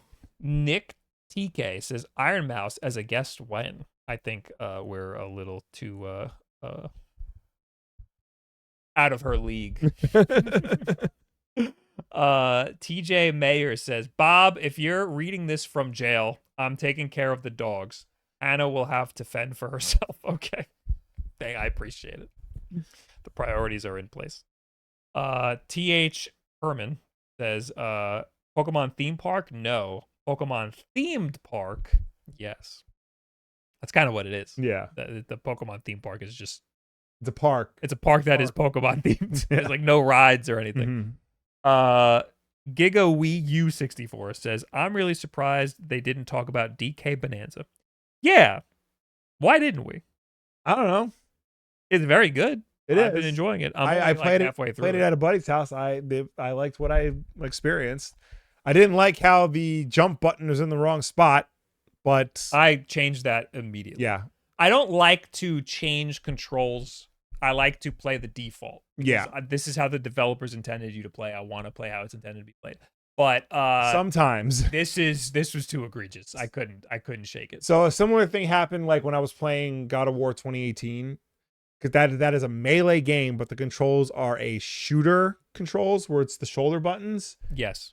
And I played half the game like that, and then I found out you can switch it to face buttons. But I did that, and I had been playing too long and gotten used to the shoulder button, so I had to switch it back. That's why I did it immediately in Donkey Kong. Yeah. Because it felt wrong, and I was like, I have to do this now or else I'm going to get too used to it.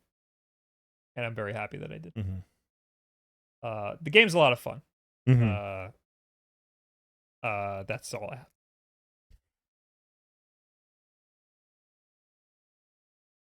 Anyway, Metascension says, apparently the Multi-RAM game was pitched to Sony as part of the Horizon series and denied, and they made it anyway. Yeah, that they brought that up in the Reuters article. They should have probably changed the way the game looked. Yeah. Did you bros see that they updated Mario Kart World recently and basically did everything the players asked for? I did see they patched it. I heard someone earlier in the chat say that they've nerfed the CPUs. Yeah, CPUs will be weaker. 3-lap courses will appear more often. Oh, that's people were really upset about. And there will be a mushroom-only mode in Versus. What does that mean? I guess. Oh, no items? Just boost mushrooms, yeah. That's fucking sick, actually. Is it? Because anytime I play that game, all I ever get is the fucking mushrooms anyway, so it's no different from when I play it. But then other people get the good shit. Yeah. Yeah. So this version, no one will get the good shit. On the same playing field. Yeah, that might actually I'm be just cool. really salty because I actually played Mario Kart. I told you this already, but I played Mario Kart World for the first time over the weekend at my buddy's house. And I know all Mario Kart games cheap. This one is really specific in cheating when you get close to the finish line, and that's when all the shit comes at you and it knocks you out of the knockout course. And all my friends are like, "Oh, come on, Will, you're just bad at games," which I am. But this game cheats. And then it started happening to them. I'm like, "Oh, see, Willie ain't crazy so much." Yeah, no, it's a shitty game. It's so weird because it's intended for a child who does not have the cognitive functionality to play a game. objectively, like they're like objectively these are good games, but when you start to get into the nuance and the nitty-gritty of it and you compare it to other games, like things happen in that game that you would not tolerate in other games. Yeah. There's a weird bell curve. Yeah. It's a very weirdly shaped bell curve where if you're bad at the game, you're bad at the game. Mm-hmm. But if you're good at the game, you have to be really, really, really fucking good at the game to like know how to avoid all of that stuff. Most people sit in the middle of the bullshit and get bullshitted on the whole time. It's very unfair. Same thing with Mario Party. They're exactly the same. Mario Party is like even worse though, because like that just makes no sense. There's kind of like a logic to Mario Kart, at least. The better you are, the harder it gets. Mario Party just throws all of that out the window. Yeah. It's like we're gonna give a star to the guy who held the controller the least. I played once. I came in last. I very clearly came in last. But by the time they were racking everything up, they just threw me enough coins that I came in first. Yeah. Yep. It's unfair, so everybody has a chance, I think. That's the thing, is that's why people like Mario Kart. Yeah. Not you guys watching, but like normal people who don't play a lot of video games and pretty much only play Mario Kart. Mm-hmm. They like Mario Kart because everyone's on the same level. Yeah. Everyone can just pick up the controller and have a chance of winning because of all the dumb bullshit that happens. And the same thing with Mario Party. And that's why the games are successful. So it's as a game, it's stupid and needs to be fixed. But as a piece of commercial media, they're doing it for a reason. Yes. But the fact that there's a mushroom only mode, I kind of want to try that. Anyway, oh yeah, we're in the chat now. Yes.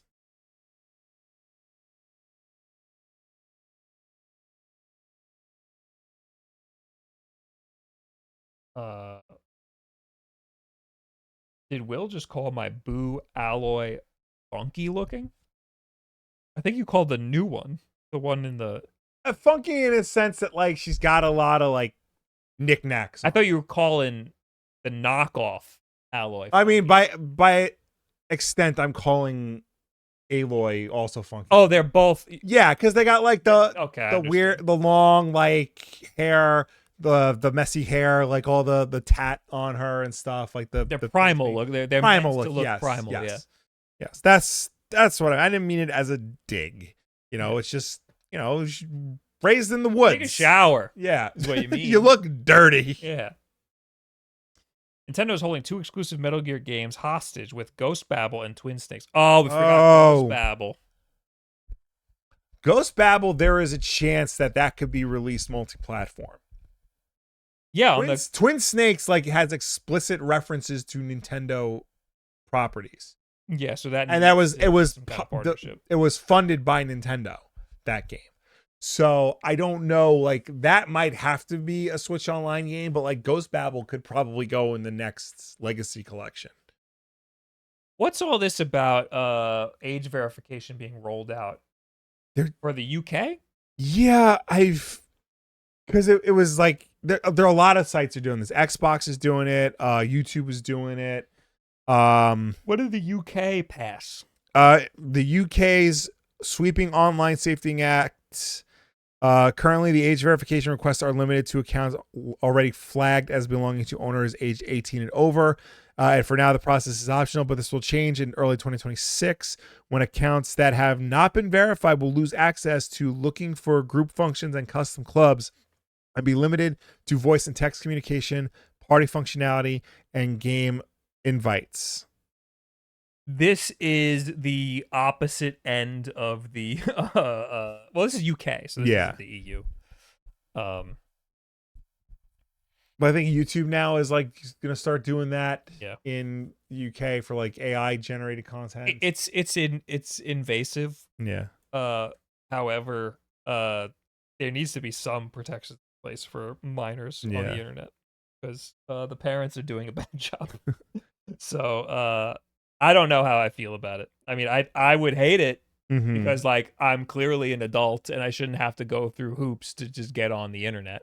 Did you see that some websites that in the UK require you to like actually like scan a picture of your face in order to log in? I only know about that because people have been using the Dorman Death Reedus, Stranding, yeah. photo mode to do it. I mean, if it works. Yeah. Yeah, I don't like that because it's invasive and whatever. Oh, yeah, it's very invasive. But also like Mhm. these kids gotta get offline. The bros talking about the new UK law. Yeah, Yes. I mean, yes, the Online Safety Act is what it is. Yeah, you got to remember we live in America and we're the only country that matters. So, Yes. like, all you other people with your weird laws, like, just get on our level. Right. Get a Second Amendment or something. What PS5 games would you be willing to pay $80 for? None. PS5? Like- there's no PS5 game I want. Yeah. Like, even, That's Stranding 2, but by the time I'm ready to play that, it will be on PC. yeah. Also, like, Intergalactic is going to be $80. Sure as I'm sitting here. I would pay $80. I would not pay $80 for Intergalactic. I'm sorry. I will wait till that is on sale. I might pay $80. I wait till all my games are on sale. That's like the next PlayStation 5 game I'm like ready to play. Yeah. Is Intergalactic. But we don't know when that's coming out. Yeah. The walking simulator ? Yep. I'm gonna have my Nintendo Switch with me next week because I gotta play Nintendo Switch. I gotta play Donkey Kong Bonanza, and I also gotta play Death Stranding. I don't know what I'm gonna bring for that yet. I might bring the Legion Go S Steam version, Mm-hmm. but I might bring my Lenovo Legion Go laptop. Still don't know if I'm going to bring my Switch 1 or my Steam Deck. Switch 1 will fit easier in my bag, but I got games on Well, what Steam. game do you want to play? I don't know. Also, when does Ninja Gaiden come? 4? No, Ragebound, Ragebound yeah. comes out in 2 days. Oh. I'm bringing my Lenovo Legion Go laptop. then. Mafia comes out, I think, on the 8th Okay. when we come back. I don't know how Death Stranding is going to play on my Lenovo laptop. I need a controller. I have my 8-bit do the flat one, but it's got Right. like D-pad Yeah. analog sticks, so I don't know how I'm going to like that. Anyway, but I do want to play Ninja Gaiden Ragebound. So Yeah. Ninja Gaiden Ragebound is going to be on Nintendo Switch 1. Okay. And it's going to run at 30 frames a second. This is the 2D game. Yeah. Ew. So that is weird. Yeah. I think even Prince of Persia: The Lost Crown ran at 60 on Switch. Yeah, so I'm very weirded out by that. Yeah. This is very weird. It will have a Nintendo Switch 2 version that is more optimized, it says. So that one's probably going to run at 60. When I played this, I played it with variable refresh rate on one of my handhelds, and it ran at like 45, like a weird low 45 or something, Yeah. and it was like bizarre. This might have issues on Switch 1, Right. is what I'm trying to say. The demo was hard. It was very hard, but it is very forgiving because you don't have lives. You just restart the level. So it was pretty good. All right, I guess that's all we have to say. Thanks for hanging out. Thank you for tuning in. Thank you for watching us. Thank you for chatting with us. As always, the WULFF Den Podcast is every Tuesday night at 8 p.m. Eastern, right here on twitch.tv/WULFFDEN or youtube.com/WULFFDEN Podcast. If you can't make the show for any reason at all, we always put the archive version up over on youtube.com/WULFFDEN Podcast, so you can go check us out over there on demand whenever you want. But if you prefer to listen to us rather than watch us, you can do that as well, because we're also an audio podcast on any and every podcast service, such as Apple Podcasts, Spotify, YouTube Podcast, Pocket Cast, Audible.com. The list goes on, but no matter where you get this show from, folks, please be sure to subscribe, rate, and review us, because that helps us with placement on all of those respective platforms. Hey, look at my shirt. Hey, it's a WULFF Den Podcast shirt. You can get a WULFF Den Podcast shirt. WolfFdenShop.com or whatever it is. Whatever it is. Whatever it is. You'll find it. Yeah. They'll also, I think, be at Long Island Retro Game Expo. So you can get it there, I think. Yeah. Hey, Wood's in the chat. Are we streaming tomorrow? We might be streaming tomorrow. Also, Thursday I will be live, and I will hopefully have a video live on Thursday as well. Next week, we will not have a show. Yes. We might do an impromptu thing if there's a Nintendo Direct this week, but Mhm. that is pending. Goodbye. Bye.